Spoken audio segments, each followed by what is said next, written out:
بسم الله الرحمن الرحيم. يريد الله ليبين لكم ويهديكم سنن الذين من قبلكم ويتوب عليكم، والله عليم حكيم.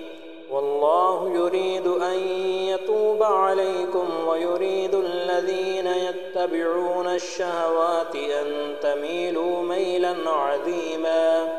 يريد الله أن يخفف عنكم وخلق الإنسان ضعيفا.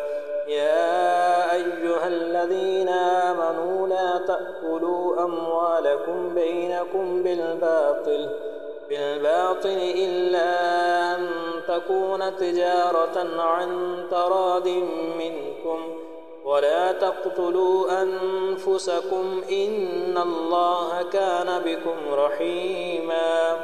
ومن يفعل ذلك عدوانا وظلما فسوف نصليه نارا، وكان ذلك على الله يسيرا.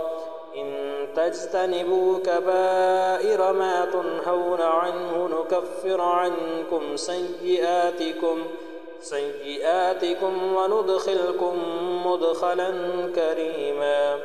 ولا تتمنوا ما فضل الله به بعضكم على بعض، للرجال نصيب مما اكتسبوا وللنساء نصيب مما اكتسبن، واسألوا الله من فضله إن الله كان بكل شيء عليما.